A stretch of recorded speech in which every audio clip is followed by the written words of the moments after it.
So it just started snowing and well, you want to go off-roading.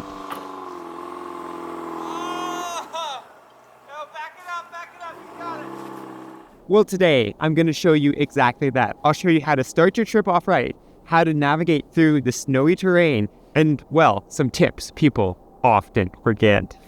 Even before your trip starts, you're going to want to make sure of a couple things. First and foremost, even before you get to the trailhead, you're going to want to make sure to have recovery gear. Winter wheeling is one of the most fun when you're getting stuck because, well, you get to test your limits and will test everyone's recovery abilities out. It's a less risky environment than doing recovery in mud or rock or something. So it really lets you test out your teamwork and well your gear to make sure it is ready for when situations get a little bit tougher.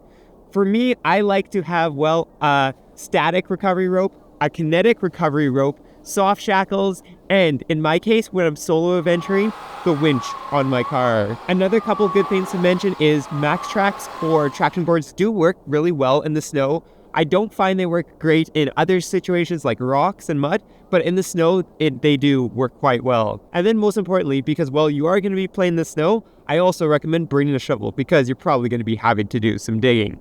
And then with that said, don't forget your other snow gear that you would typically take on any winter adventure. If you're looking for more details on that, check out my 5 things that I take when I go winter camping. With everything checked off, you can go check out your favorite trail. And once you get to the trailhead, we're going to do probably one of the most important things when you're playing in the snow. And that is going to be airing down. So airing down essentially gives more of a contact patch for your tires and a slight bit of flotation in the snow. If you try off-roading with tires that are fully aired up, it's going to be disastrous. Make sure you air down.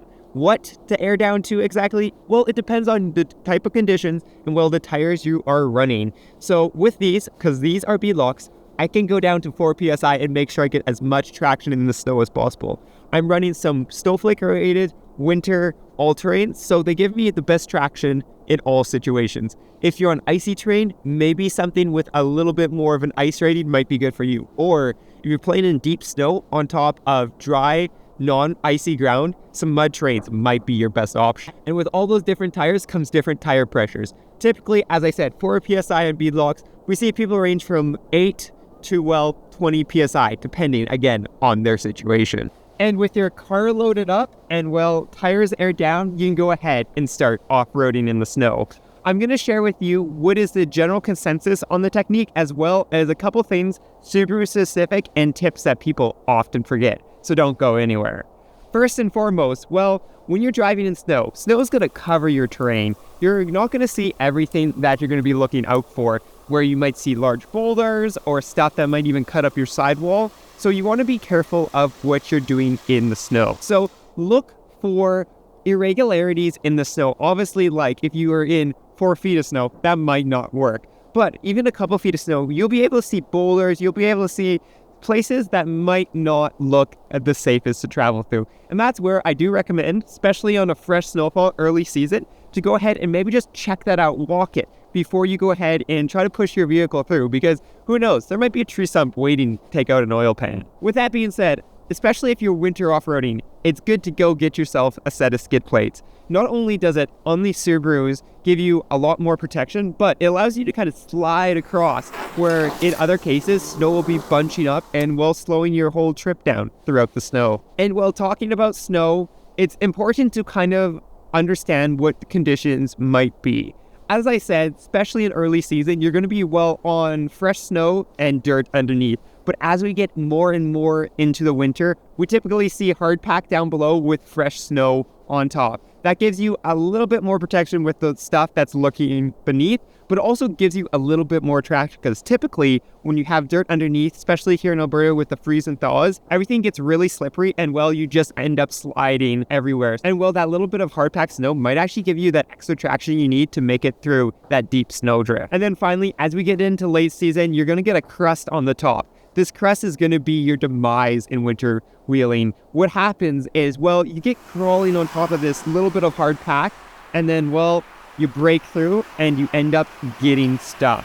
You end up kind of stuck with all 4 wheels down underneath that hard pack, and well, the chassis or the top of the car, well, just sitting on the hard pack. And there's not much else you can do with that, unfortunately. So that gives you some good opportunities to, well, test out your recovery skills. And well, recoveries you will be doing in the snow. It's not winter wheeling if you're not doing recoveries. And recoveries will depend on what you're doing again in the snow. But most of the time, go out with someone you know and you trust to do recoveries, because unless you're like me and have a winch and have the ability to go ahead and winch yourself out, you're going to need someone to pull you out, because it sucks when you're digging and just trying to get unstuck with max tracks. But you don't want to get stuck all the time. And that's probably why you're watching this video. So what are the techniques for driving in the snow? Well, as I said, make sure you have that low tire pressure. It is going to help a ton for well gripping in the snow. But the biggest thing, and I won't stress this enough, is you want momentum, but you do not want speed. Having momentum is going to allow you to go ahead and kind of skim through and kind of keep up the pace through the snow while your wheels are clawing, because you are going to have some wheel spin obviously in the snow. If you're getting speed, that's where things get dangerous and you're going to hit stuff down below. So what I like to say is, well, maybe your first gear, or in these Subarus, your first kind of CVT gear, get up there and kind of sit at like mid-range RPM. So you're not doing 30 to 40 kilometers an hour. You're maybe doing 10 to 20 kilometers an hour. And that momentum is going to help you go through, especially if you're trying to go through a snowdrift or something. Obviously, where snow is thinner, you want to go slower, because ice, especially in terrain that has even little bits of incline, stopping or going is going to be very difficult. So light on that brake and on that throttle. And then finally, if you are on that hard packed surface, try to crawl as much as you can. So in these Subarus, obviously we do not have a crawl gear, but we can put it in first and kind of slowly keep the wheels moving. And honestly, that helps a lot. It actually can help you get on top of that crusty surface and will keep on moving. You're probably mentioning, well, you mentioned crawling and then you mentioned momentum, which are two slightly different things. And that's exactly it. As I said, conditions change the way you drive.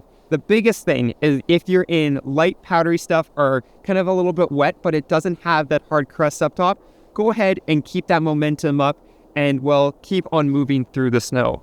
If you're trying to crawl on top of the snowdrift, or you're trying not to sink really deep, go ahead and try that crawling technique. Keep that wheel speed slow and just slowly inch your way through the snow. This is where you see a lot of the Arctic trucks or stuff going through the snow, is they're going very, very slow because they don't want to dig a hole. When you dig a hole, you're going to be doing a recovery eventually. And outside of that, as I said, I do have a couple tips that you might not hear a lot of people say. And well, the first one is, well, with these Subarus, but well, it also works with anything else. And it is, well, sawing your wheel back and forth.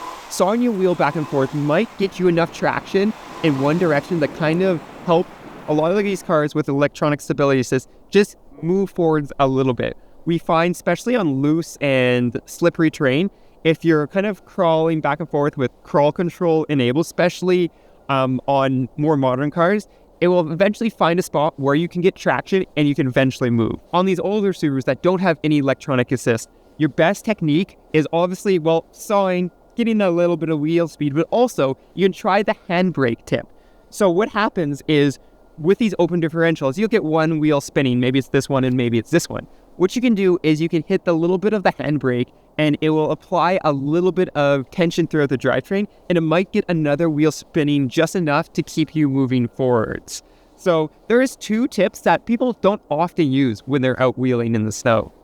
And with that said, I actually have a couple more tips for us Subaru drivers. So as I said, it does depend a bit on the model year and what kind of techniques you're using. So I'll be going through, well, the most modern technique and, well, a little bit older technique here. So first and foremost, Subarus with X mode. What X mode do you use? And do you use X mode? Yes. X mode in the snow is very, very impressive. It helps move the power to the wheels that have traction. That said, it depends on which version of the X mode you have. Some cars have just X mode and some have dual X mode. The cars with just X mode are unfortunately a little bit older, and those are slightly more limiting. Some X modes don't let you get your wheel speed above 30 kilometers an hour, which can be a problem if you're keeping the momentum up and you get a little bit of wheel speed. So in those cases, if you are in deep snow, you might want to turn X mode off. That said, if you're going up any incline where terrain is less about deep snow and more about slippery situations, turn on that X mode and let X mode do its thing, moving the power to the wheels. And then for people that do have the dual X mode, go ahead and, well, select your X mode depending on the type of terrain. Subaru does a great job of giving you, well, deep snow and kind of the lightly packed snow. The lightly packed snow, again, use that when situations are a bit slippery, and then use the deep snow mode when you need that wheel speed and you need a little bit more of help. And for us, with the older Subarus, we might not have X mode, but we have a few tricks up our sleeve. As I said, try to use that handbrake, or if you're in my case, have the factory LSD kind of kick in. That said, at 400,000 kilometers, mine doesn't kick in very well. We also have the ability to go ahead, and this is specifically for autos. For manual, unfortunately, you don't have this option, but to take your drive and put it in first and second. This is Subaru's kind of like off-road mode, and this what on my car and on the other cars will go ahead and try to lock up or kind of lock the center clutch so that you're sending power to both front and rear, ensuring that you have more than just one wheel spinning.